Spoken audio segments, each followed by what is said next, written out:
Boa tarde, pessoal. Boa tarde não, cara. Bom dia. Tá assistindo essa Verdade. noite. Então, Salve, salve, meu povo. estamos começando mais um episódio 68. Caraca, estamos gravando a beça, né? Então, já vamos fazer aquele nosso pedido de sempre, pra vocês se inscreverem no canal. É de graça, não custa nada. Compartilha esse episódio, só tem tido episódio alto nível. Pesado. E tá pra subir aí mais uns episódios muito maneiros. E os que estão por vir também são bons. É isso. E queria pedir para vocês comentarem também de onde vocês estão assistindo a gente, interage com a gente, manda dúvida, manda análise de caso, se abre aí nos comentários que a gente comenta. E se que você tiver interesse de ver alguém aqui, também comenta pra gente tentar entrar em contato com essa pessoa e trazer ela aqui. Se tiver alguém querendo patrocinar, como é que faz? Muito importante, isso é fundamental, inclusive, tá? Se você tem interesse em patrocinar o nosso podcast, chama a gente na direct, na DM do Instagram, que é mais fácil. Isso aí.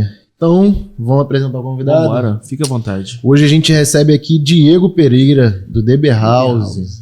DB House hoje que tem 2 casas funcionando. Isso, uma no Village Mall, né, que é o DB House, e aonde tudo nasceu, que é lá na Taquara, hoje é o DBzinho, né? Legal.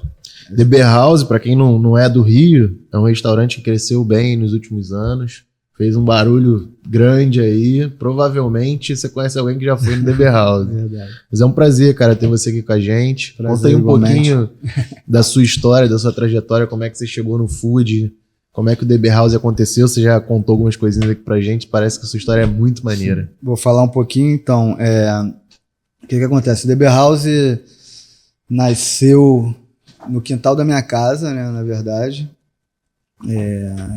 Eu trabalhei por muitos anos no táxi e chegou um momento, eu faço até esse comparativo aí da questão do Uber, né? Porque eu era novo e trabalhava no táxi bastante, ganhava um valor satisfatório. Chegou um momento quando o Uber veio, a minha renda caiu para mais da metade. E assim, eu fiquei bem deprimido com isso, né, me atrapalhou bastante, tanto financeiramente como mentalmente. Uhum.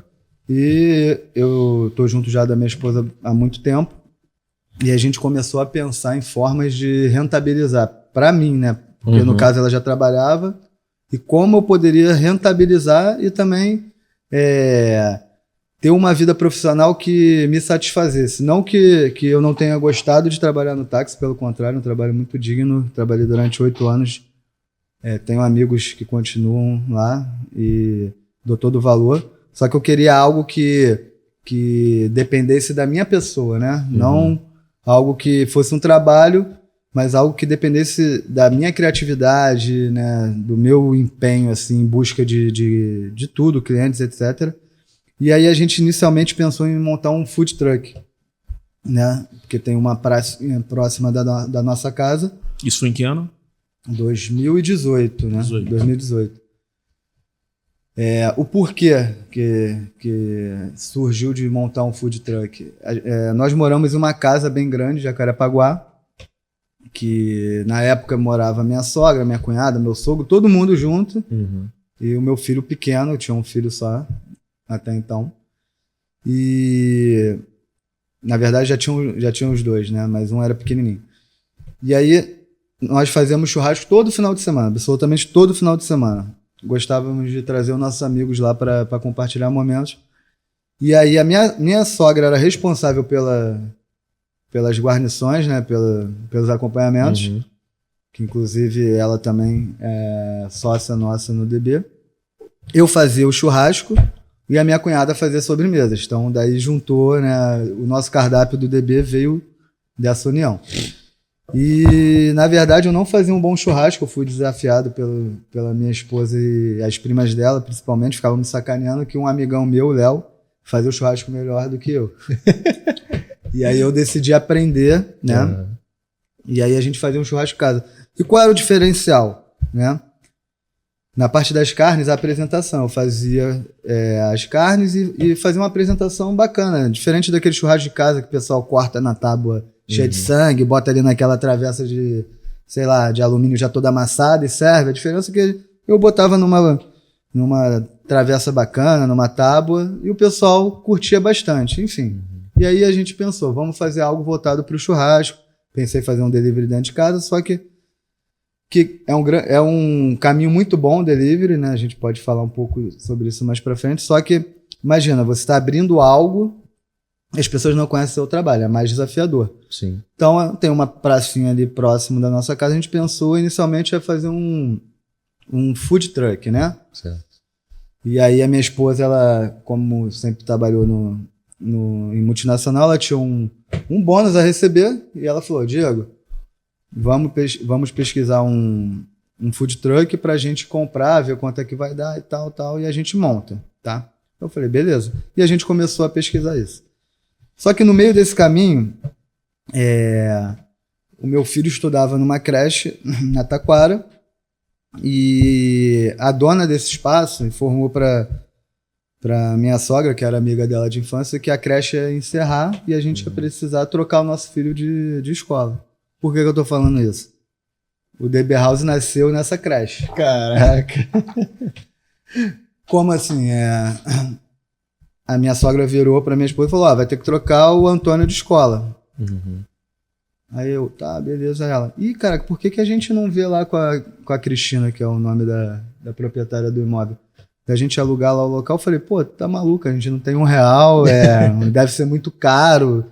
Porque ali na Taquara, o DB House, né, hoje é o DBzinho, ele fica próximo ao polo gastronômico, tem um polo gastronômico ali. Então eu falava, já devem ter pessoas interessadas, que de fato tinham, e deve ser muito caro. Aí ela, mas não custa nada tentar. Beleza. E aí nós fomos até a Cristina, conversamos, explicamos qual era o nosso propósito, o que a gente queria fazer, qual era a ideia.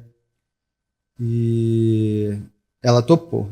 Mas aí, beleza, eu falei do food truck, de abrir ali na Taquara, mas de onde surgiu também, assim, um restaurante, né? Como eu falei para vocês, a gente fazia tudo em casa, só que a gente gostava bastante também de sair para comer. Uhum. E comida simples, né? Porque se você parar para ver o DB House, a entrega dele é algo simples, mas com muito sabor, carinho, que é o que faz o DB House ser o DB House. E a gente tinha que ir para Barra, Zona Sul, para comer algo com excelência, vamos dizer assim. O simples, mas com excelência. E não tinha lá na Taquara. Então a gente pensou, porra, vamos trazer essa proposta aqui para o bairro, né?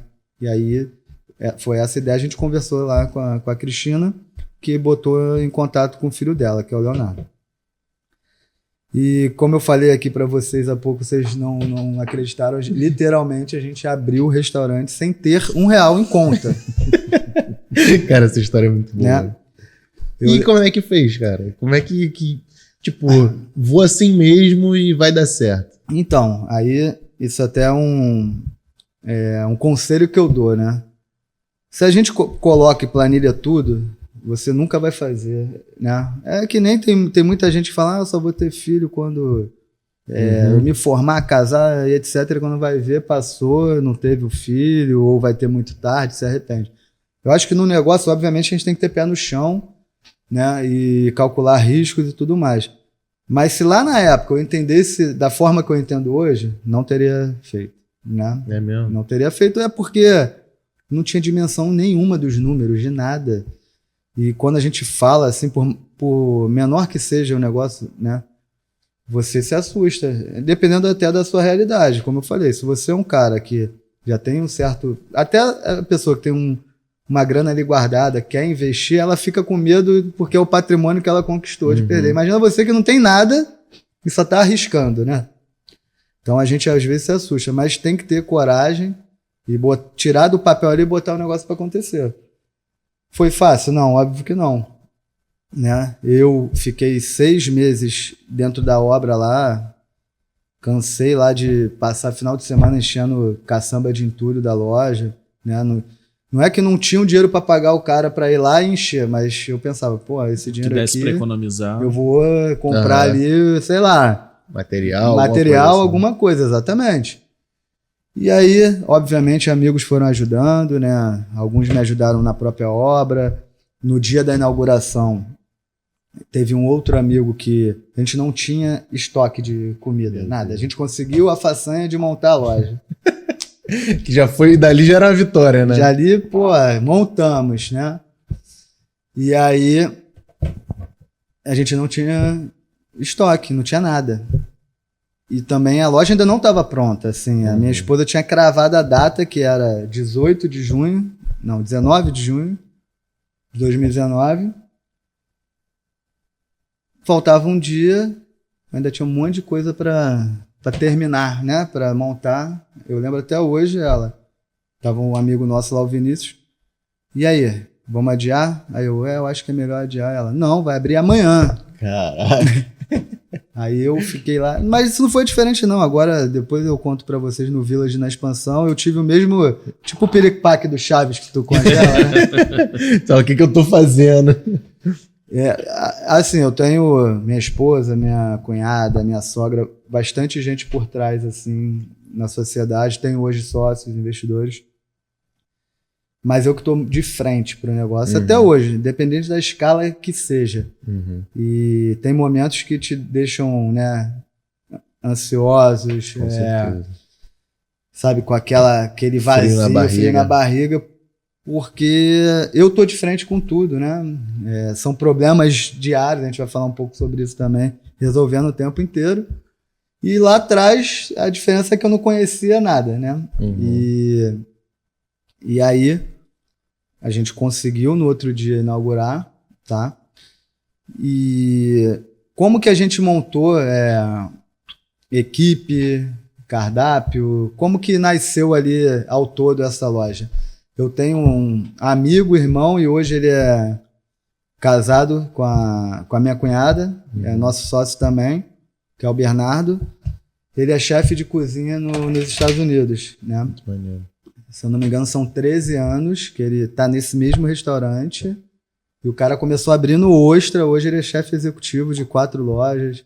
Foi, assim, a pessoa que, cara, também financeiramente ajudou, mas psicologicamente, falando do negócio, foi o que mais motivou a gente. Mesmo sabendo que estava dando tudo errado, sabe? Porque tem que dar errado para dar certo, Sim. A verdade é essa. E eu lembro que, como eu falei para vocês, os nossos pratos são simples, né? E a gente se inspirou, eu não vou falar nomes aqui, mas tiveram alguns restaurantes aqui do Rio que a gente, o arroz maluco eu quero igual do lugar tal. E aí a gente... isso aí é uma modelagem de negócio, né, cara? Não é copiar, você tá pegando ali o que você quer montar a gente não era... Exato, foi o que você falou, não era copiar, mas a gente queria partir daquela linha ali, né? Cara, ele trabalha muito até hoje. Ele tinha 1 dia ou 2 de folga. Eu peguei ele direto no aeroporto. Caraca. A gente passou nesses lugares, pegou uma quentinha daquele acompanhamento. Ele comeu e falou, não, a gente vai fazer igual ou melhor. Aí eu, pô, que isso? Ele, vambora. Aí fomos lá pra casa, e quem aqui fazia era a minha sogra, né? Ensinou tudo pra ela, a gente ficou assim, cara, a gente abre semana que vem, como que ela vai pegar isso em uma semana? No final deu certo, né? E aí eu ficava na churrasqueira, minha sogra ficava no fogão. Já tava fazendo churrasco bem, já. Aí já tava, né? Fiz um cursinho na internet aí pra aprender. E aí eu ficava na churrasqueira, minha sogra no fogão e a minha cunhada na parte dos doces. Tínhamos, na época, se não me engano, 8 funcionários só. E botamos o negócio pra rodar. Eu brinco até hoje, né? A inauguração foi um fiasco. Um fiasco. Tipo assim, a casa lotou de amigos. E tinham, acho que 3 clientes que entraram assim aleatoriamente, ninguém conseguiu evitar a entrada, sabe? E eu brinco até hoje que meu pai tá esperando a carne dele até hoje.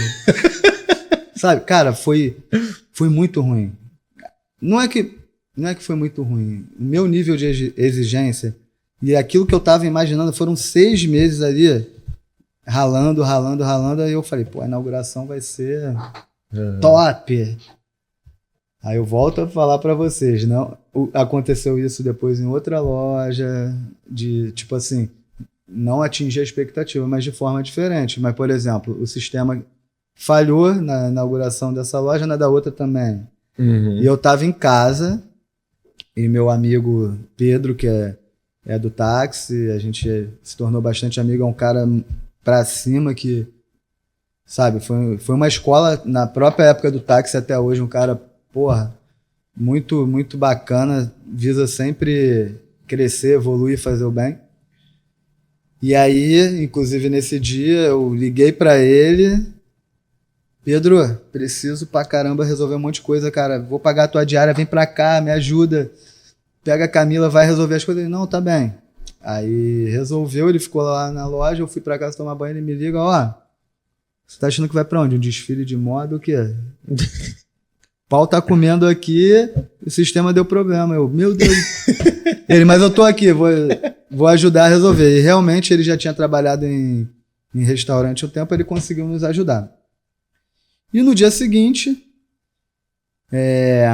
eu me deparo, eu fui levar meu filho pra escola, deixei ele na escola, voltei chorando pra caramba dentro do carro. Chorava, parecia criança. Por quê? Eu fiquei muito decepcionado com a forma que foi. Com a forma que foi, mas na verdade foi muito bom. Só que naquela época eu achei que foi horrível, né? Porque, como eu expliquei para vocês, eu queria mudar de vida, né? Uhum. E dediquei toda a minha energia naquilo. E eu vi em um dia tudo esfarelando. Só que óbvio que não. Não é assim. E eu lembro até hoje que eu voltei, aí deitei lá, tinha um sofazinho na loja, chegou na época um garçom que eu tinha conhecido, sei lá, um dia antes da inauguração. Aí ele me perguntou o que ele tinha que fazer. Eu falei: cara, entra aí, vai lá e faz. Porque eu tava sem cabeça, né? Automaticamente no começo, tanto a decepção da inauguração, como também eu fazia tudo, né? Uhum. Eu era churrasqueiro, eu era que fazia compra, eu era que controlava estoque, eu era o que no Hortifruti, no Ceasa, fazia tudo, né? Então a gente ficava bem desgastado também fisicamente e mentalmente. E obviamente isso é necessário também para a gente ir desenvolvendo e aprendendo, né? E aí eu tenho um ponto importante para falar para vocês sobre o nosso bolo DB, né? Uhum. Que hoje vende muito, é um produto nosso que todo mundo conhece, todo mundo tem desejo. Por mais, é uma casa de carnes, mas é um produto que virou marca registrada. Virou marca, caiu na empatia de todo mundo. Aí eu falo para quem está aqui nos ouvindo, assim, às vezes a gente tem um produto que ele é muito bom, mas a gente tem que insistir nele, porque as pessoas precisam conhecer. O primeiro ponto é esse. Não adianta a gente divulgar alguma coisa, divulgar não, a gente produzir alguma coisa e não divulgar aquilo, né? A gente às vezes acha que as pessoas estão vendo, que as pessoas estão tendo interesse, mas é só um achismo mesmo. A gente tem que ter certeza que a gente está fazendo a movimentação certa, a divulgação certa. Eu escutei na internet um dia desses um cara falando que não adianta você ter o melhor produto e ficar parado ali esperando, achando que seu cliente vai chegar. Você tem que divulgar, tem que entender o caminho, o mecanismo necessário para isso. E eu estou falando isso porque quando a gente abriu lá a nossa primeira loja, a gente tinha uma proposta diferente, e isso também foi bacana para aquele momento, que nós tínhamos umas geladeiras, que a pessoa ia lá, escolhia a carne, né, sentava, nosso ambiente é agradável. Beleza, isso aí trouxe cliente para a gente. Mas estava descaracterizando o que a gente imaginava do DB House. Por quê?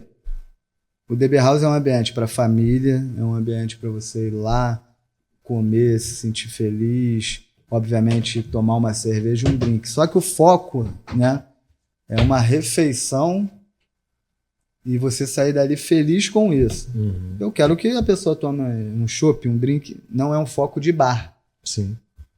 E nessa proposta inicial, a gente estava muito virado para bar.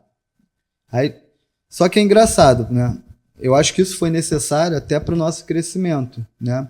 Eu vou contar para vocês qual momento essa geladeira saiu de cena. E aí era diferentezinho e tal, só que a galera não consumia os nossos acompanhamentos. Uhum. Por era quê? tipo petisco. Exato, né? O cara já chegava ali, escolhia, e aí ele acabava nem olhando tão pouco também Tu começa a entender de venda, né, nesse momento.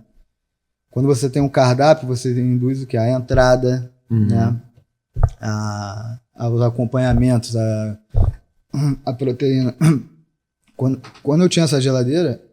Pulava etapas, né? De consumo. Desculpa. A pessoa já chegava e coletava ali a sua carne e acabava ficando... Obviamente, ele até poderia consumir mais proteína, né? Mas a gente sabe que quando a gente monta ali uma ficha técnica, um CMV... Tem muitas vezes a proteína ali, você só está empatando. O que está ali por trás é o que está te trazendo, equilibrando, trazendo a rentabilidade. E a gente acabava ficando muito atolado ali, né? Sufocado com a galera só consumindo o que era mais caro com uma margem menor. Enfim, tinha um manuseio mais complicado, a logística de cozinha era ruim, porque a pessoa escolhia ali, um exemplo, uma peça de picanha. Você tinha que saber o pedaço que o cliente pegou. Cada cliente, né? Sim. Sei lá, se um pedaço um pouco maior ou menor, você tinha que saber. Imagina aquilo cheio, a churrasqueira, a parrilha cheíssima, e você tendo que saber de qual mesa era. Hoje não, você tem toda um cronograma ali certinho, o porcionamento. Quando é comandado, você... Se tiver 10 picanhas... Todas são iguais, você só tem que saber o ponto e tudo mais. E aí nós tivemos esse detalhe. Foi isso que eu falei. Primeiro a gente teve que, sem saber, se tornar um bar, trazer cliente. Eu tive um grande apoio de um cara assim, que é famoso, tem um coração gigantesco. É o Jimmy, que é do grupo Molejo. Ele mora ainda ali próximo, e ele foi ali, virou cliente e amigo. Era o que eu queria? Não sei, na época eu não sabia, mas hoje eu tenho certeza que não era. Mas ele trouxe o grupo Molejo, alguns integrantes, para fazer pagodes lá toda quarta-feira. Isso trazia muita gente. Só que a gente não estava vendendo o quê? A nossa comida. Né? Nós tínhamos cerveja de 600 ml. E aí, eu estou falando um pouquinho aqui da história, já trazendo alguns pontos, que foi o que a gente foi observando, que não valia a pena para o nosso negócio, né? Eu me deparo um dia com um restaurante cheio, com fila, e uma mesa com 4 caras tomando garrafa de 600 e mais nada. Cara, bar é uma parada muito ingrata. E o que ele tá falando é muito maneiro. Ele tava pivotando com o movimento, você tem noção? Ele tá tirando o movimento dele. Se eu cortar isso aqui, meu movimento some. Aí. Será que o outro movimento vai vir? Então, era uma grande preocupação. Aí, nessa história toda, eu não tava falando do bolo, você acha mesmo que vendia bolo? Nunca. Não vendia. O cara que vai estar indo lá tomar cerveja e comer carne, a última coisa que ele quer é comer bolo. Não vendia. E aí, em um determinado momento, uma chefe da minha esposa na época, ela ficava: peguem amostras do bolo, da guarnição, eu vou pagar. Ela falava assim, porque realmente a gente vivia num sufoco financeiro. Por mais que fosse um pouquinho, tu ficava, caraca, eu vou... Por mais que seja importante, a gente sabe que tem que entregar ele pro teu cliente para ele conhecer, mas você olha pra tua conta também, tu fica, pô, isso aqui vai me... Se não converter, vai me atrapalhar. E ela falava, dá um pouquinho para cada um, dá um pouquinho para cada um. Até que teve um momento que realmente a gente teve que ser radical, né? Vamos acabar com isso? Caraca. Aí, mas e aí? Será que a gente vai ter de fato o cliente? Não vai ter? Não, vamos acabar. Aí os nossos clientes começaram a diminuir, sim, mas começaram a vir clientes de maior qualidade. E, obviamente, como todo mundo faz hoje, isso já tem 5 anos, né? Era um pouquinho... era um início da parte de blogueiros, de restaurante, né? De influência. E a gente começou a trabalhar com alguns, aí lotava. Aí qual é o desafio? Aumentar o ticket. Não, atender com aquilo tudo lotado na qualidade, né? Também. Óbvio que tu não, né? Você aprendendo não entregava o melhor. Aí ficava, porra, será que os clientes vão voltar e tudo mais? E aí a gente mudou a nossa proposta. O Bernardo lá nos Estados Unidos, ele ficava, cara, vocês não são bar, a gente precisa ter a nossa identidade. Qual a identidade? É essa? Então, vamos trabalhar em cima disso. Eu garanto para vocês, qualquer um aqui que estiver escutando, vai lá no DB House e come o nosso vinagrete. Não vai ter nenhum igual no Rio de Janeiro. Vai ter igual lá nos Estados Unidos, que foi o Bernardo que criou e fez lá. Mas não vai ter. Mas não é nada de extraordinário, não. É tudo que tem aqui, só que é da forma que a gente faz, entendeu? Coloca na agenda aí pra gente ir lá comer o vinagrete do cara. É bem diferente. Notado. Então, você tem que saber aquilo que você quer, né? Isso é o principal. É a tua identidade, né, cara? Identidade. E aí era muito gratificante. Mas eu acho assim, desculpa te cortar, Não, mas eu acho que é maneiro pra cacete quando você não toma porrada, né? Mas quando você vive o processo, né? Porque não é só... hoje você enxerga que muita coisa você adaptou e mudou por conta da experiência ruim que você estava tendo ao longo do caminho. Sim. Porque lá atrás, se a coisa tivesse andado como bar mesmo, eu acho que não fazia sentido você pivotar, né? Exato. E é uma coisa que nada contra bar, devem ter vários clientes aqui, clientes não, desculpa, telespectadores aqui escutando, que são donos, etc. Eu adoro o bar, mas é uma proposta. Eu quero ter um bar, eu vou trabalhar como um bar. Só que na minha filosofia, no que eu queria, o bar iria me deixar... Quer ver?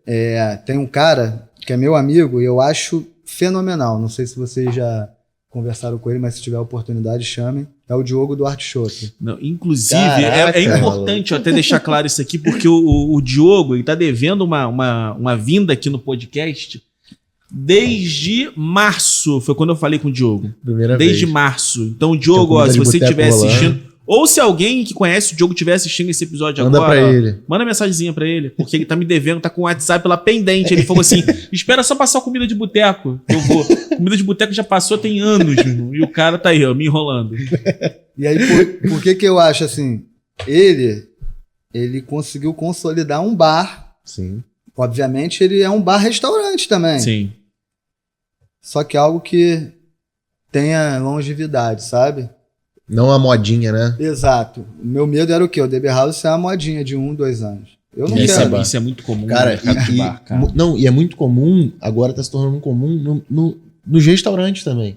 Pega um hype de um único produto e aí todo mundo vai e acaba. E aí é aquele voo de galinha. Esse é um grande desafio nosso. Eu quero o DB House para daqui a 20, você pensou 30 num negócio anos, mais longevo. Entendeu? Eu quero que, como eu falei, aí a gente pega lá atrás qual era a nossa identidade. Acolhedor, família. Eu quero...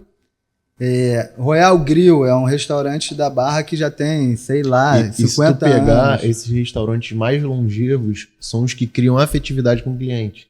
Aquele que tu é com teu pai, que tu é com teu avô. É isso aí. E aí que tu quer levar o teu neto, que teu tem filho. uma equipe há muito tempo Exato. com ele. E aí, Ian, foi o que você falou... O cara faz um hype ali, não sei o que lá. Beleza, de repente tu vai estourar de fazer dinheiro, entre aspas, em 6 meses, um ano. Mas o que vai ser daqui pra frente? Cara, a gente vê muita franquia assim também, tá? Que entra na moda e sai e acabou. E vai todo mundo... Então nós temos, assim, a maior preocupação com isso. E como converter isso pro nosso cliente? Obviamente, com a comida. Não adianta querer inventar. Né? A gente estava falando um pouquinho aqui nos bastidores sobre mão de obra, que hoje em dia é muito difícil. Muito. Então você tem que ter algo... Vou dar um exemplo. Meu chefe de cozinha foi para Buenos Aires ontem. Volta só semana que vem. Mas o que está lá no restaurante vai ser entregue igualzinho. Ele deixa lá organizado. Ah, por quê? Porque a gente não inventa. A gente faz o simples, mas muito bem feito. E aí, imagina só, você elabora, faz um prato super mega, né, diferente, só que você vai ter que replicar isso, você vai ter que dar continuidade nisso. E manter essa mão de obra é muito difícil. Imagina, eu quero algo para 20, 30, 40, 50 anos, eu não quero ter algo para 1, 2, 3 anos. Então a gente tem uma comida simples, maravilhosa, e a gente briga muito por qualidade de atendimento. Ah, mas o DB House não é aquele formal, né? Eu tenho um garçom da Taquara, tá comigo desde que a loja abriu. Eu posso contar porque eu vou falar sobre ele um pouquinho, porque ele me emocionou muito, né? Ele me ajudou na obra, para vocês terem ideia. Cara. Eu tinha um amigo que falou, cara, como eu falei pra vocês, eu fiz a obra. Então o que viesse pra ajudar, ele falou, tem um amigo meu que pode vir aqui pra ajudar. Eu falei, pode chamar. Aí ele chamou, é o Rogério. Só que o Rogério, pra vocês terem ideia, ele tem a idade da minha mãe, né? Não vou falar a idade aqui, mas é uma pessoa já mais velha. Ele tava me ajudando na obra e esse amigo falou, pô, não tem uma vaga pra garçom pro Rogério e tal, não sei o que lá. Aí, pô, vamos lá, Diego pensando no restaurante dos sonhos, o Rogério não encaixava, por quê? Pô, ele já tem uma certa idade, eu quero um atendimento top, não sei o que. Mas, né, na necessidade do momento, eu falei, beleza, vamos chamar o Rogério. E aí, eu dando uma carona pro Rogério, quando eu fui deixar ele para pegar o ônibus, eu falei para ele que ele iria começar a trabalhar lá com a gente. Aí ele, sabe o que ele me falou? Que era o aniversário dele naquele dia, eu não sabia. Caraca. E ele agradeceu muito e começou a chorar. Cara, aquilo pra mim foi marcante, porque a gente sabe que é difícil uma pessoa de idade mais avançada entrar no mercado. E ele tá comigo lá desde que abriu, né? A gente abriu loja no Vogue, a gente abriu no Village, ele falou, tu não vai me tirar da Taquara nunca. Ele gosta daquela loja e pretende ficar lá até se aposentar. E, assim, é uma gratidão ter ele lá com a gente, ajudou muito a gente na pandemia, também vou falar um pouquinho aqui sobre a pandemia, que também foi que alavancou a gente. A gente devia comissão, assim, no começo era algo que, cara, a gente abriu sem nada. Sim. Aí o Rogério virou assim e falou assim pra mim, ó, vai somando aí, quando você puder, compra a moto pra mim. É bom que eu faça uma poupança. Aí um outro amigo também tinha uma moto, me vendeu parcelado, é o que eu tô falando, né? A gente vai juntando esforço. Foi o que tu falou logo no início do podcast, né? Meu amigo, não é. Quando o cara quer me vender alguma coisa, que eu falo pra ele é o seguinte: quanto é a parcela?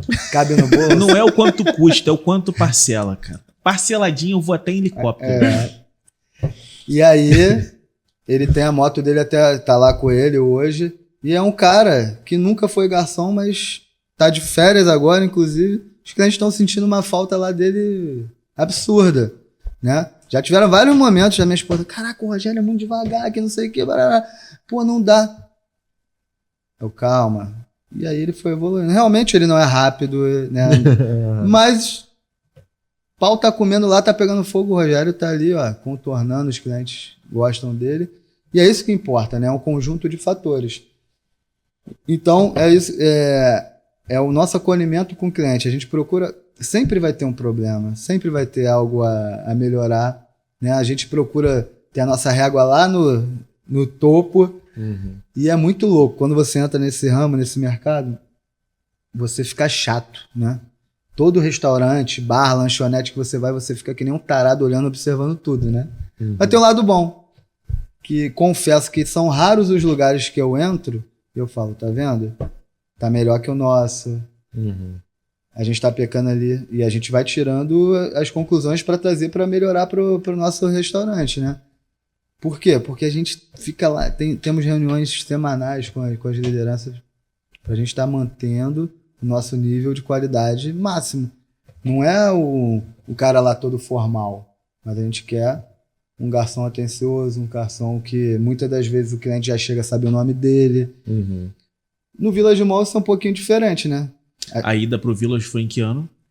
Village Mall a gente foi convidado no início de 2022, né? E inauguramos em novembro de 2022. Vão fazer 2 anos agora. Eu vou chegar lá no Village porque como que foi esse nosso salto, né? Que aí tu já não tava mais duro, pô. Porra, tô duro até hoje. Só piora. Tô brincando, mas é a relação. Quando o boom do DB House foi na pandemia, né? Impressionante que no momento mais difícil foi quando a gente conseguiu erguer. Pra vocês terem ideia, era muito louco. A gente tinha lá um almoço, cara, Lembra que eu falei de números pra vocês, né? Se na época a gente fizesse números, a gente nunca... Cara, era muito louco. Minha sogra falou, não, tem que botar um almoço a R$13,90. Eu falei, meu Deus, R$13,90, vambora. A gente não sabia o que era ficha técnica, CMV, nada. Aí pra galera que tá ouvindo, você que não sabe, também toca seu restaurante desse jeito, cara, uma hora vai dar certo. Vai que vai. O cara tá só no maior shopping do Rio de Janeiro, de poder aquisitivo. Mas é o que eu falo. Mas não tá vendendo a R$13,90. É, não tá mais a R$13,90. Aprendeu. Mas só deu certo porque teve muito trabalho e cliente, porque deu pra queimar Sim. essa gordura que a gente já tava prejudicando lá atrás, entendeu? Porque a gente não fazia essa conta, né? Se hoje você faz a conta certinho, você vê que não dá pra entregar, cara. Baliza ali um pouquinho, beleza, não vou ter lucro, mas faz a continha ali que tu vai chegar no número que vai dar pra fazer um trabalho ali que você equilibre, né? Que equilibre. E aí eu lembro até hoje, ela botando lá R$13,90, sei que eu falei, meu Deus, vambora. Aí chegou um cara que já tinha restaurante e falou, cara, teus preços estão dentro da ficha técnica, com CMV, tudo certinho, teu markup, eu, tá, pô, tá sim. Aí beleza, só que com isso a gente foi ganhando público. É o que eu falo, com os erros você vai aprendendo. Isso aí foi uma forma de marketing, cara. Eu tiro como que se, por exemplo... Foi teu investimento em marketing. Hoje eu deixo tantos % para marketing. Na época o marketing era o quê? Tu não precisa ficar correto. E vendia, né? Vendia, né? E aí veio esse burburinho de pandemia.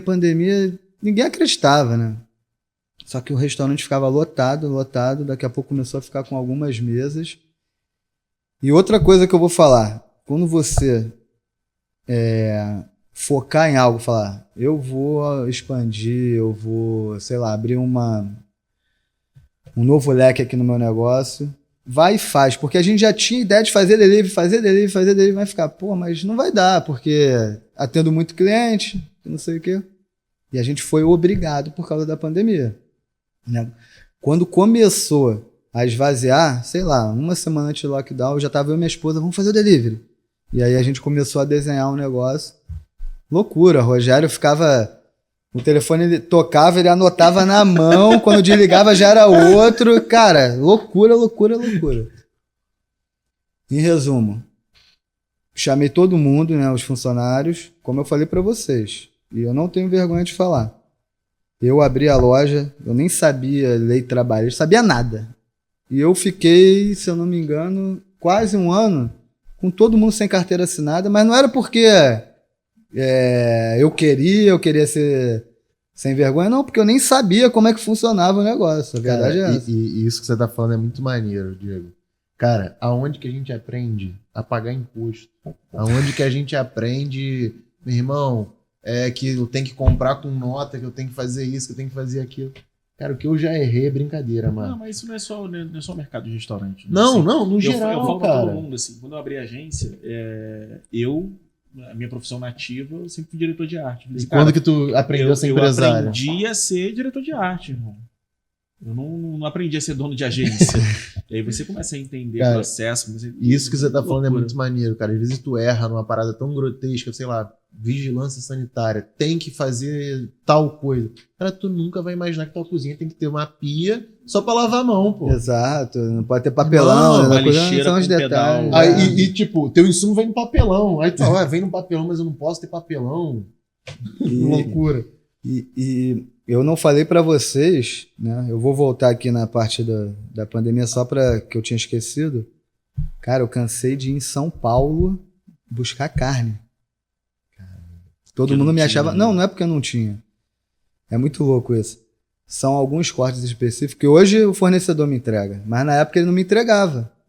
Por quê? Porque o DB House era pequenininho e ele segregava tudo para as outras lojas maiores. Uhum. Ele não via sentido em ter lá na loja, talvez isso também. Eu ia lá porque... Vou falar, a loja era Swift, né? Que hoje tem no Rio de Janeiro, mas só tinha em São Paulo. Sim. Eu ia lá em São Paulo para trazer carne para vender aqui, porque eu queria entregar o melhor pro meu cliente. Maneiro. Todo mundo me chamava de maluco, mas tem que ser maluco também. E aí, voltando ali... Caraca, tu ia buscar carga em São Paulo. Tem noção? 12 horas. Ida e volta. Bati e voltava. Coisa de louco, cara. E é aquilo, com nota cupom fiscal, enfim, nem podia, né, cara? Pode, tem isso também. Mas sabia disso? Não. Óbvio que não. Fui lá comprar equipamento que precisava. Cara, se eu for falar desse começo lá, a gente vai ficar aqui até... Pô, tua história é muito maneira, Diego. E aí, o que nos ajudou muito na pandemia? Chamei todo mundo, falei, pessoal, desculpa aqui o palavrão, deu merda. Eu não quero demitir ninguém. Mas você é garçom, ó, vai trabalhar 3 vezes na semana, vai receber metade e vai fazer isso. E a gente foi botando a galera para trabalhar. Não sabia qual era o dia de amanhã, não sabia nada que ia acontecer. Um garçom meu que eu peguei uma bicicleta, dei para ele fazer entrega. Eu entrava no carro fazer entrega. E o que me ajudou muito na pandemia, como eu falei, eu era taxista. Então eu sabia todas as ruas de Jacarepaguá e Barra. Então eu já montava toda a rota, entendeu? Quando a moto chegava, eu já distribuía, ó, tu vai com essas 3 aqui, é para fazer assim. E era uma loucura. Final de semana eram 20 motos. Caraca. A gente entregava muito, né? Então todo mundo foi conhecendo o DB House, né? Entregando nas suas casas. E aí, quando a gente reabriu, né? Voltou essa questão de pandemia e tal. Pô, vinha gente de Guapimirim, Zona Sul, lá na Taquara. Isso era muito gratificante, né? Porque você tá ali num bairro que é um bairro mesmo mais residencial, que quem vai ali é o pessoal do bairro e o pessoal do entorno, assim, no máximo, né? E aí, obviamente, com isso, a gente acabou tendo a oportunidade de ir pro Vogue Square, né? Perguntou do Village. Por quê? Como que a gente foi parar lá no Vogue? Muito, muito legal. Essa história também é legal. Devido à pandemia, devido a isso tudo, a gente era louco. A gente entregava na Barra Recreio, era uma loucura, né? Eu falo, para mim, para minha esposa e para minha sogra, não teve pandemia, assim. É um lado bom que a população toda ficou em casa, ficava doente até de não ir trabalhar, de não poder fazer nada. A gente trabalhava e muito. Eu acho que foi o momento que a gente mais trabalhou.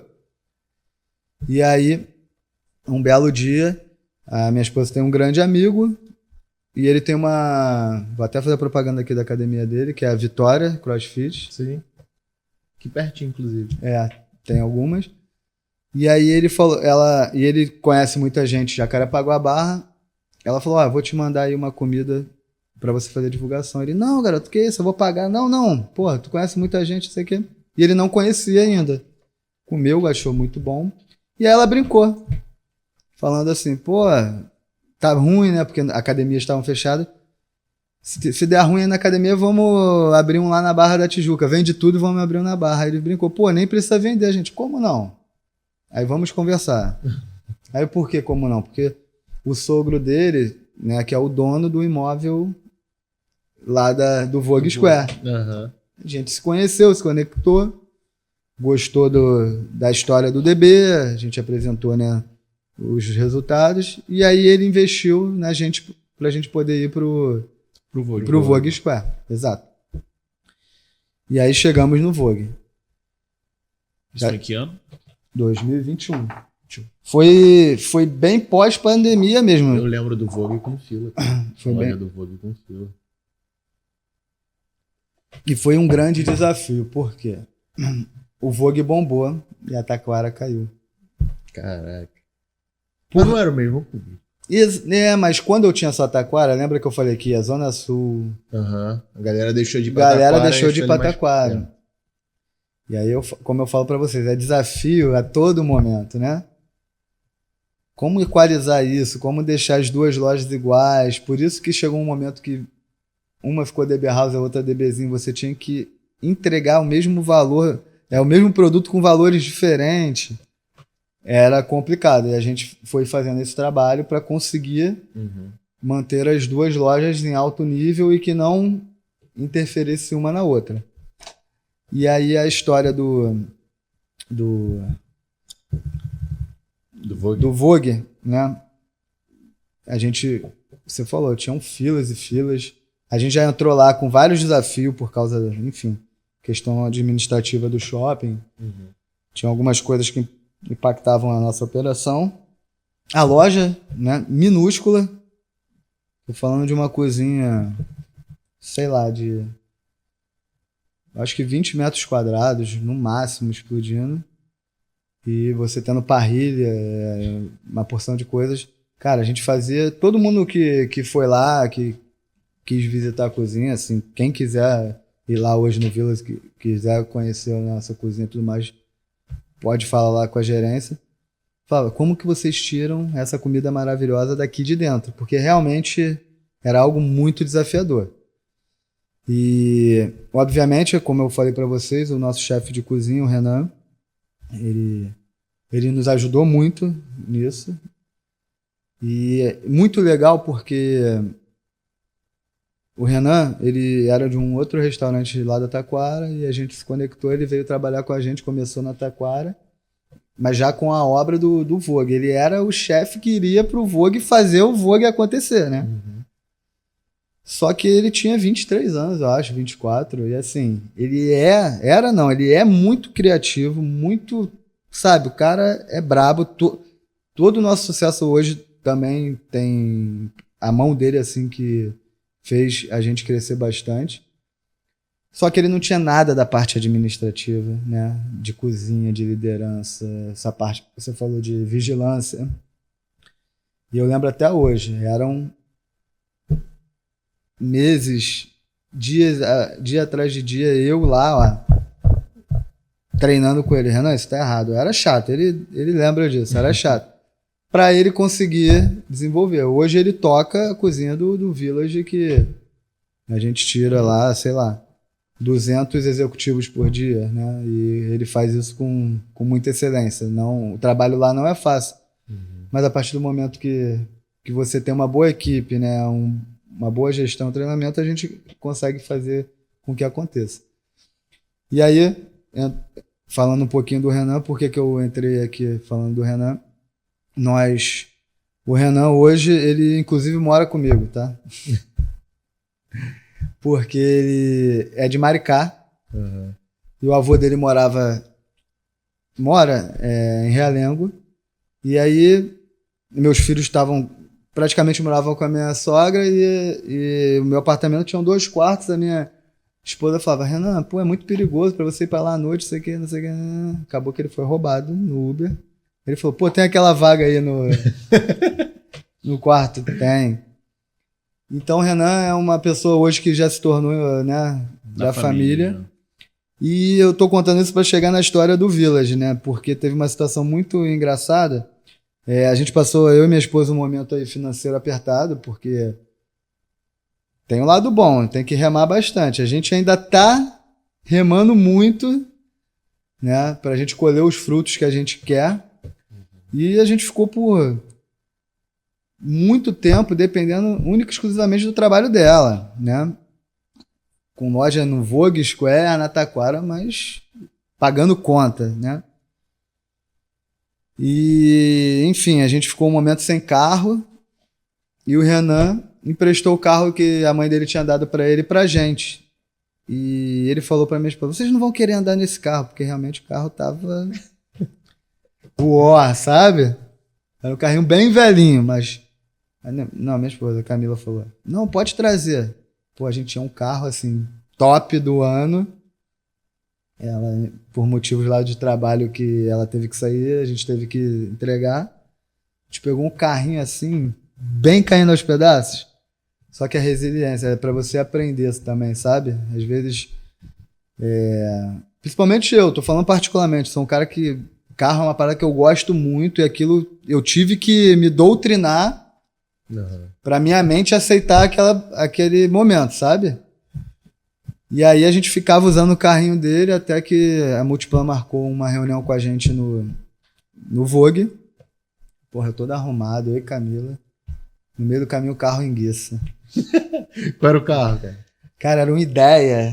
2007. Caraca. Com o teto todo... Tudo que tinha de ruim. Mastigado já o carro.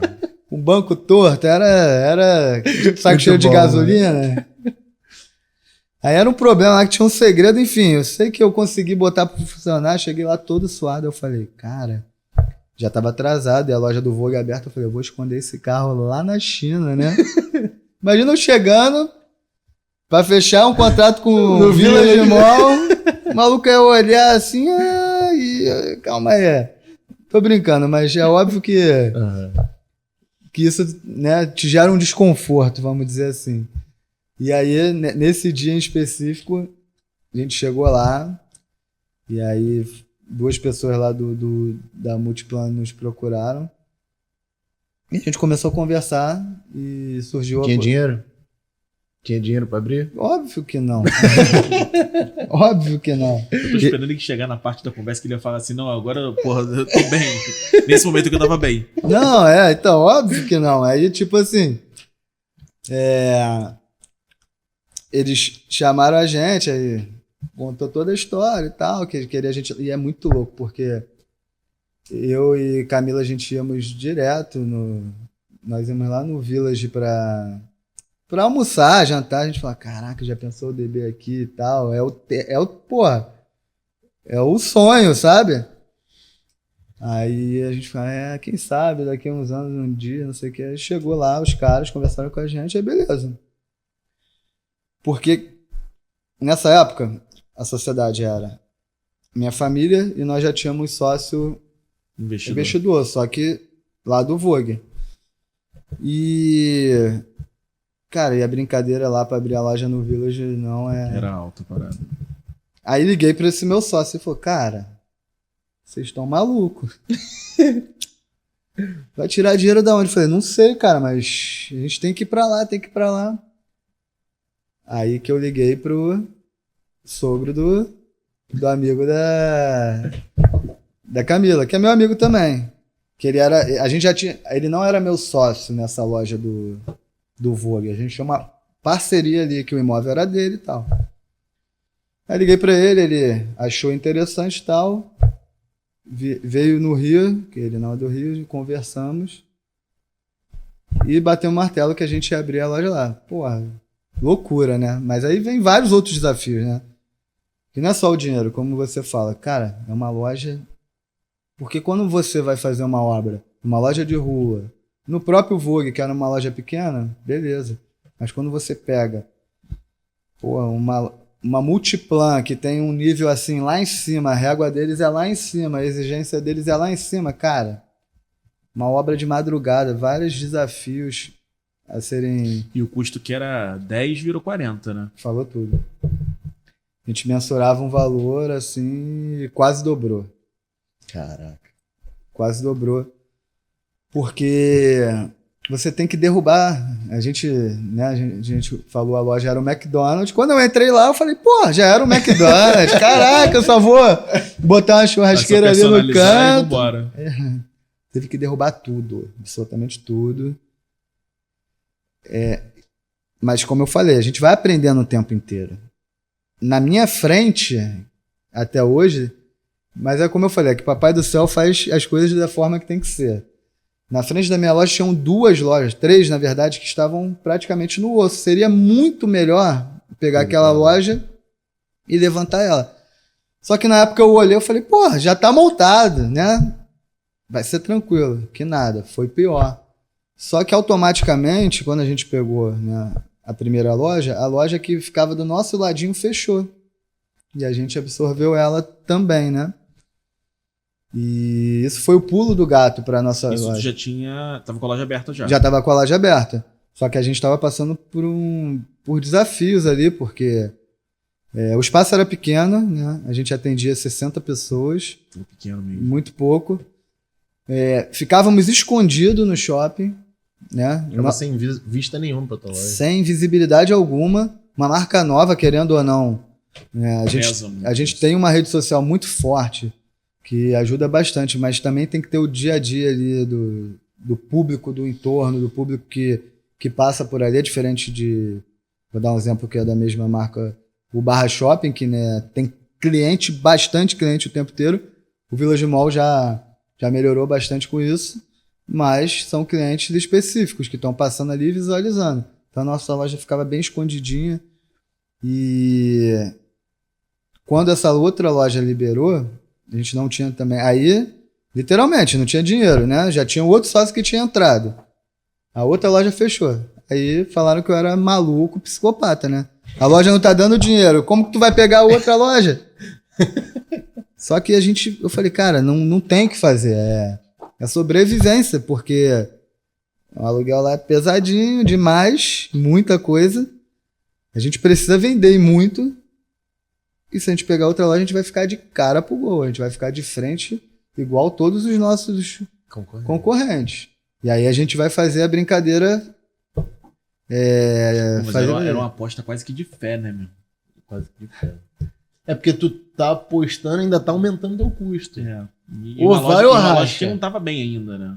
Então, ela não tava bem por quê? Porque aí tudo se conecta, né? Atendi apenas 60 pessoas, sim, né? Então, justamente, aí ela não tava bem, aí você tinha que entrar na fé, como você falou. Fé é a palavra que determina isso aí. E aí lembra que eu falei lá do piripaque, de tudo? Quando a gente fez a expansão, né? E eu continuo e vai ser sempre assim. Espero eu, se a gente tiver daqui para frente 10 lojas, eu boto a mão mesmo. Eu corro atrás, porque a gente trabalha e é muito difícil conquistar alguma coisa, né? Infelizmente, hoje, aí, por exemplo, falando de Village Mall, alguém vai orçar alguma coisa? Sim. É o triplo do valor, né? Eu vou dar um exemplo. Sei lá, tinha um vidro lá que eu tinha que fazer. O cara cobrou R$9.000. O meu contato, que trabalha comigo há 10 anos, foi R$3.000. E aí, por aí vai. Aí você pega numa magnitude... Por isso que aconteceu essa expansão. A gente não tinha dinheiro, financiou tudo pra frente. E aí o meu arquiteto falou, vai gastar tanto. Eu falei, cara, com isso a gente não faz, não tem como. Aí ele, não, mas eu vou reduzir isso aqui quase na metade. Ele, não tem como. Eu falei, vai, cara. Eu vou fazer, porque o meu pedreiro meu marceneiro, não sei o que, tu vai puxando ali, e no dia que a gente foi montar para abrir pro público, eu tava lá de madrugada que nem um doido, ajudando, montando, trabalhando. Fiquei 32 horas acordado. E aí o meu arquiteto já tinha feito outro restaurante no Village e falou, cara, só você para fazer certo tipo de coisa aqui no Village Mall que eles não permitem. Tipo, tava o cara lá cortando um ferro, porra, de chinelo. Mas tinha que cortar porque senão o negócio não ia dar. Aí eu falei, não, faz aí, porra. O cara pintando verniz 10 horas da manhã da madeira da fachada.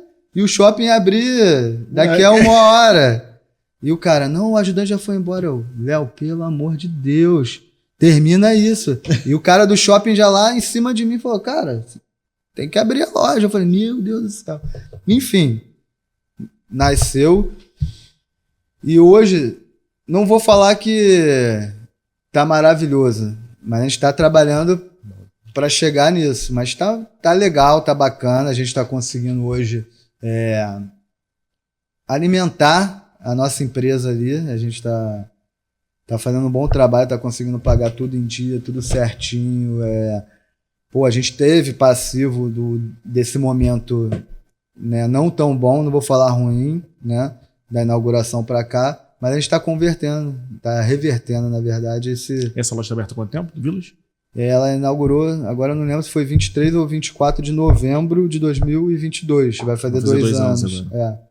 E aí, essa mudança foi em setembro do ano passado, né? Setembro do ano passado. Que você incorporou outra loja? A outra loja. Foi 27, se não me engano, de setembro a gente expandiu. E aí a gente vem fazendo trabalho dia a dia. Quer ver? Eu vou dar um exemplo para vocês. A gente utilizava guardanapo, né, descartável de papel, só que era embaladinho bonitinho. Beleza. Só que o Village Mall, né, aquilo ali não é o público do Village. Quando a gente fala isso, é o ambiente, né, cara? Você tá sendo um pouco preconceituoso. Porque não existe aí o público, né? Até porque a nossa loja é totalmente democrática, mas é o ambiente, né? O ambiente pede. a gente mudou para guardanapo de tecido, né? Eu fiz a conta, quase que igualou o quanto eu gastava, porque é algo que era novo para mim, eu não sabia como é que funciona. Você compra o guardanapo, como que você limpa, enfim, aí eu fui entender do negócio. Hoje a gente tem uma empresa que nos fornece, que limpa, etc. O custo ficou quase igual, a gente entrega, né? É um brand, né? Ali, uma mesa mais bonita para o nosso cliente. E no dia que a gente fez essa mudança, uma mesa à noite consumiu 3 vinhos dos mais caros. Aí você consegue identificar que era um ambiente ali que... Sim. Não era propício para aquele consumo. Né? Exatamente. Às vezes o cara... É a percepção. O cara assim, mexe lá dentro do cara e ele fala, opa... Ele, sem perceber, ele já está consumindo algo ali que ele está disposto a gastar, mas de repente o ambiente não está entregando. Então você tem que estar tendo essa visão, essa percepção, né? Hoje o nosso maior desafio lá eu sei que é à noite. Então a gente está trabalhando o quê? Vamos fazer maiores divulgações, ver o que se encaixa melhor para o nosso público, né? Porque à noite realmente ainda tem uma lacuna ali que dá para a gente melhorar bastante. Mas é isso, é todo dia, você tem que estar olhando para dentro do negócio, né? Não adianta também você só olhar ali os seus clientes, né? Tem que estar olhando a sua equipe, tem que estar olhando toda a parte de compra, toda a parte de estoque, que é o coração, né? O coração não, é o cofre ali do seu negócio, né? Uhum. Se você pegar lá, eu falo toda reunião gerencial que eu faço com a minha equipe toda semana, eu falo, isso aí é a mesma coisa que eu falo sempre. O teu estoque é como se fosse a tua conta bancária. E você é o responsável por aquilo. Você deixa a sua conta bancária na mão de qualquer um, tu pega ali o teu cartão com senha e dá para qualquer um. No máximo tu vai dar para tua esposa ali, ó, que já é perigoso, né? Vai ali com a senha e compra. Mas você não deixa aberto ali para qualquer um. Teu estoque tem que estar ali trancadinho, inventariado, controlado. Porque não adianta nada você encher de cliente, marcar um gol e tomar 5 gols lá no estoque de... Enfim, tem N coisas que podem acontecer e acontecem mesmo, infelizmente, uma realidade. E se você não estiver controlando isso, não adianta nada você ter sucesso lá na frente, mas você está, né, indefeso lá na retaguarda. E é difícil, não é fácil não. Infelizmente, eu aprendi muito com erros. Muito mesmo. Quando tu pega lá atrás, tu fala, caraca, se tudo isso aqui eu fizesse que nem eu faço hoje, sei lá, o panorama seria outro. Só que se você também não tivesse passado por isso, hoje você não tava... Tem que viver o processo, não tem jeito. E é isso. A história resumida aí da... E o futuro da DB House? Então, o futuro, assim, o meu maior sonho é abrir lá nos Estados Unidos, né? Isso aí, a gente tem esse sonho aí. Hoje, o meu maior desejo é deixar as 2 lojas que existem bem estruturadas, muito bem mesmo, assim, a ponto de falar, cara, elas estão bem, agora eu posso dar mais um passo, né? Porque a nossa caminhada foi muito rápida.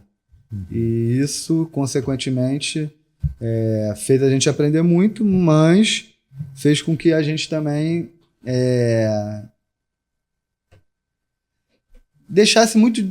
deixamos muito dinheiro acabar escapando por conta disso. Sim. A verdade é essa. Mas foi necessário para o nosso crescimento. Então hoje eu quero estabilizar essas lojas e aí depois a gente vê, idealizar, pensar em alguns passos. Se eu abrir meu celular aqui, tem quase todos os shoppings do Rio de Janeiro chamando a gente. Maneiro. Poderia escolher a dedo qual o shopping que a gente poderia estar trabalhando hoje, assim, e eles bancando tudo. Só que realmente, como eu falei, seu background, né? Às vezes teu olho cresce com algumas, né? Eu quase assinei o contrato de um shopping novo que estava abrindo. Porra, falei, isso aqui cara, é o contrato dos meus sonhos, só que depois tu vai amadurecendo e tal, no dia de assinar eu desisti, depois você vê, cara, seria uma furada. Então você tem que estar bem preparado para isso. Desejo seria... Hoje a gente tem grande vontade de estar na Tijuca, Zona Sul, né? Porque, como eu falei, a gente chegou no teto do que é o Village Mall. Então, eu não vejo tanto sentido da marca DB House, tá? Sim. O DB House eu estaria onde? Tijuca, Zona Sul. O DBzinho ele já abrange... Mais gente, né? Qualquer bairro, né? Porque, como eu falei, como eu vou equilibrar uma loja que eu tenho no Village, eu tenho que estar nivelada lá em cima, eu tenho que ter uma loja... O DBzinho já é mais democrático, né? Já... Apesar do DB House ser, né? Mas o DBzinho é muito mais, né? Ele entrega a mesma qualidade, só que com preços mais acessíveis, assim, democratizado. E aí, hoje, a gente quer arrumar a casa, né? E até o Diogo brinca comigo do Art Shop quando a gente se conta e fala, cara, você é maluco, como é que você tem várias lojas, já ficou maluco aqui com uma? Porque realmente é muito difícil, assim, mão de obra especializada. Enfim, tiveram algumas coisas no processo que o meu churrasqueiro que está no Village hoje é o churrasqueiro que trabalhou ombro a ombro comigo, quando eu ficava na churrasqueira, entendeu? Então, um cara que é fenomenal. Só que no momento, se eu for expandir, eu vou falar, cara, eu vou ter que replicar. O churrasco dele é melhor que o teu? Aí tu botou na sinuca. Eu não sei. Posso falar? Pode, pô. Tá. Não, qualquer coisa, depois vocês cortam. Não, é porque eu vou falar o nome de uma pessoa que é muito grande, só que ela é boa e ruim ao mesmo tempo, né? Eu faço churrasco direto na casa do Neymar, né? E quem faz sou eu, então a régua fica lá em cima. Mas o Alexandre, que é o meu churrasqueiro lá do Village, ele é brabo. Até quando ele chegou na pandemia. Ele chegou na pandemia junto com outro rapaz, ele seria auxiliar de churrasqueiro. Uhum. E aí o rapaz que veio para churrasqueiro não dava. E ele ficou quietinho na dele, que o cara era amigo dele. A gente tirou ele e ele ficou. Aí eu falei assim, Alexandre, isso era uma terça-feira. Eu falei, a tua prova mesmo vai ser sábado e domingo. Porque de terça a sexta era pandemia só entrega, não que entregasse pouco, mas não era um espaçado e tal. Tu vai ver aqui no sábado e domingo, vai estar eu e você. E, cara, são processos. Eu tava fazendo churrasco na casa, a gente viajou esse final de semana, e um amigo meu, não, mas tu vai deixar a brasa pegar muito fogo, ficar só na brasa? Eu falei, vou, porque churrasco é paciência, não é nada de complicado, é você ter paciência. Então o nosso processo é esse, paciência. Você vai botar a carne seguindo o processo. Aí o Alexandre colocava a carne e às vezes ficava pegando fogo assim na gordura e a gordura ficava meio pretinha. E isso, obviamente, deixa a carne amarga, não é legal. Eu falo assim, cara, tu tá errando só nisso, que não sei o quê. Se você, no final de semana, isso era no domingo, se você não queimar nenhuma carne, queimar que eu digo era a gordura, eu vou te dar R$50. Ele, caraca, beleza. Aí ele, errou uma. Eu falei, vou fingir que eu não vi. Dali em diante ele acertou todas. E final de semana ali, ó, bombando. Falei, beleza, tá na tua mão. Aí foi a primeira vez que eu consegui sair da parrilha e olhar o DB, né, por fora. Porque quando você tá... não tem jeito. O cara, quando começa, ele vai ter que estar realmente lá dentro da operação. Não tem outro caminho. A verdade é essa, né? Não sei que já comece com muita grana. Vou queimar aqui. Mas você está lá dentro da operação. E aí, quando você sai, você começa a enxergar tudo e ver aonde você consegue diminuir custo, né? Eu estava semana passada na loja Taquara, eu estava lá na churrasqueira. Que eu estava com o churrasqueiro que... tava de atestado, não tinha ninguém, eu falei, vambora, fui pra lá, entendeu? Então não tem essa, foi o que eu tava falando aqui. Cara, é problema 24 horas. Você se torna depois um cara que precisa solucionar problemas.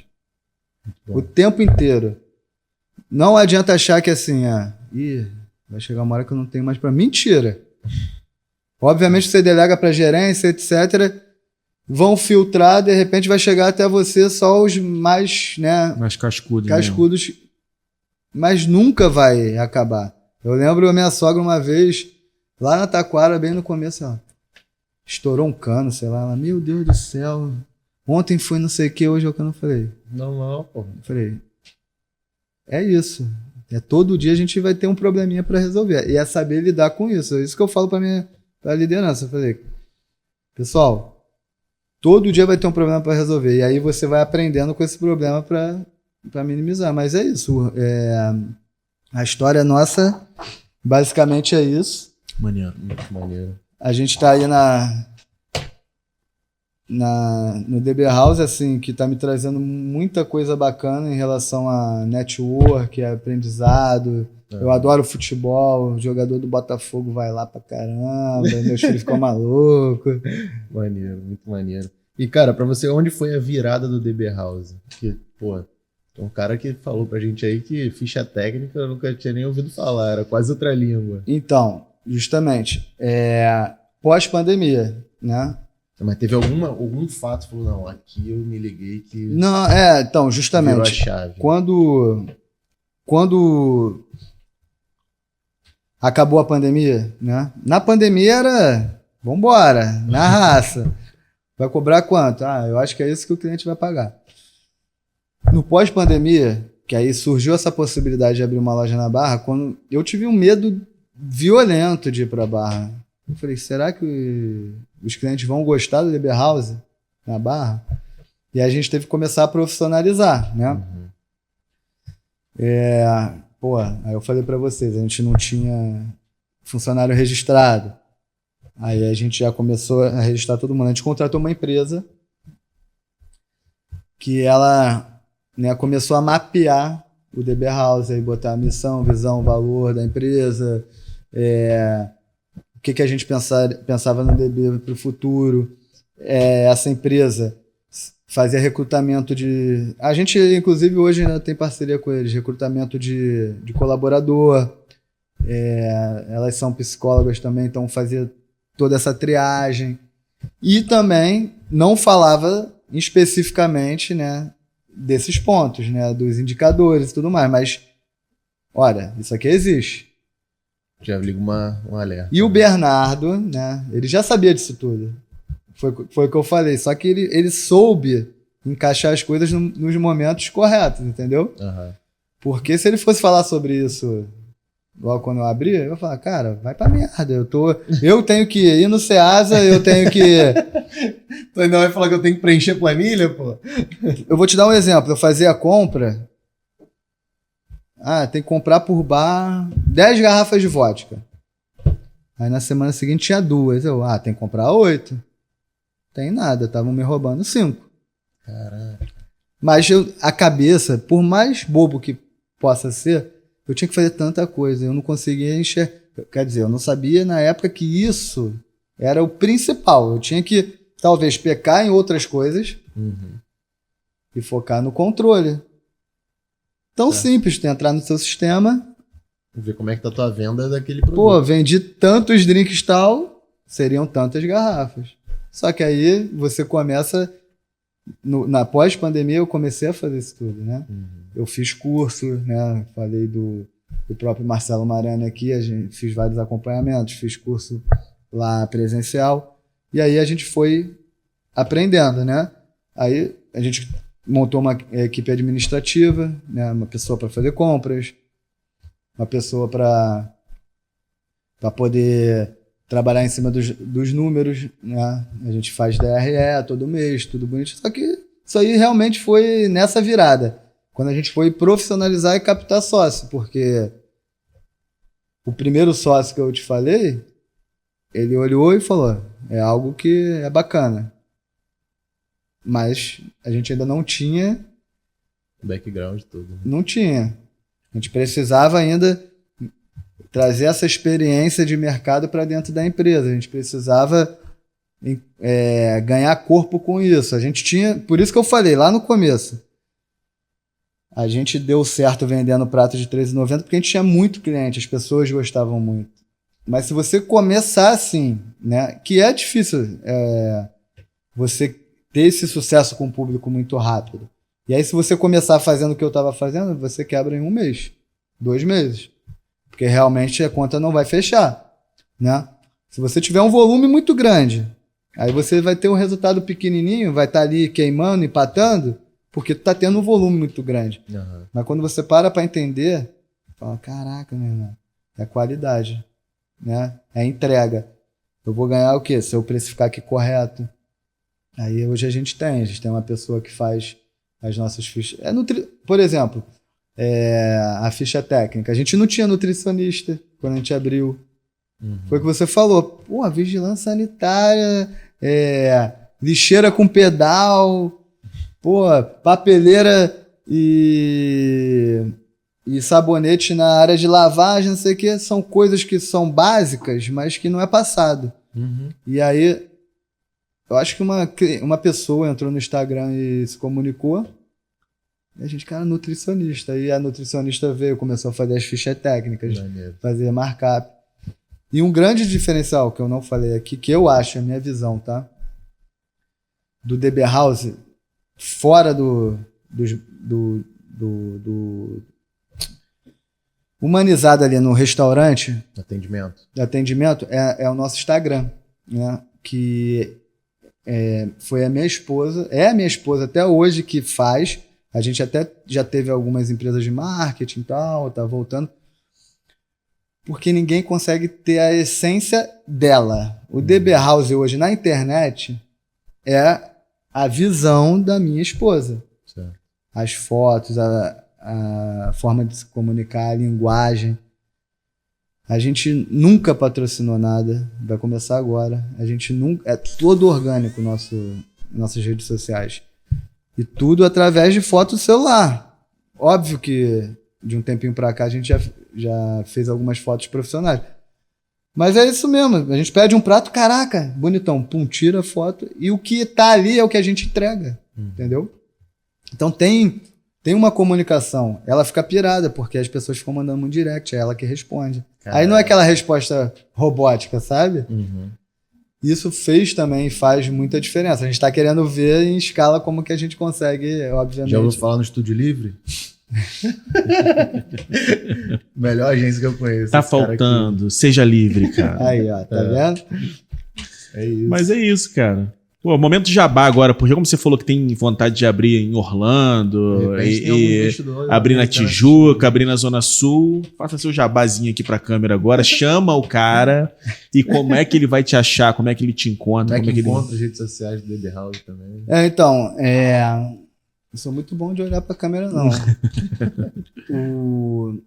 A nossa rede social é no Instagram, né?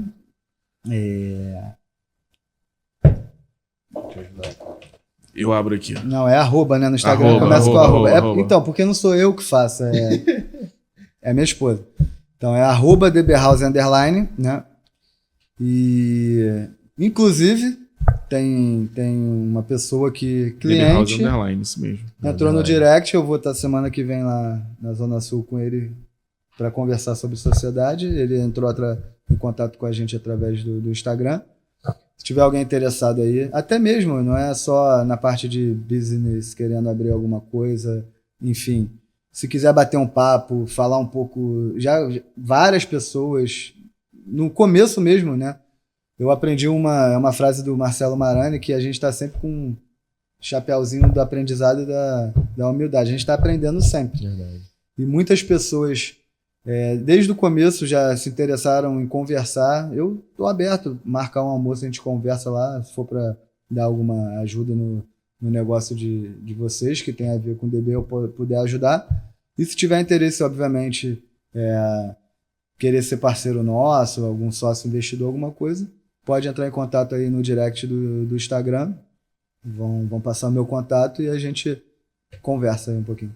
Muito maneiro. Que episódio, hein, cara? Maneiro. Pô, essa trajetória é muito maneira, Diego. Inspiradora a sua história. E tem que marcar pra ela comer o vinagrete, agora eu tô curioso. Não, vai ter que comer tudo do cardápio. Pô, ele falou da tortinha de maçã, fiquei até chateado. Não tem mais. Pô, era muito boa, cara. Eu ia lá direto pra comer a tortinha. Muito boa. Muito boa. Mas é isso. Esse foi o episódio 68. Espero que vocês tenham gostado. Mais uma vez, calma aí. Olha só. se inscreve no canal, dá o like, compartilha com alguém que você sabe que tá precisando ouvir isso aqui. E se você quiser patrocinar o nosso Agora canal, é a hora. Aproveita, faz igual no Instagram do DB House. Manda um direct pra gente. Vamos fazer essa parceria. A gente está em busca de parceiros para esse projeto.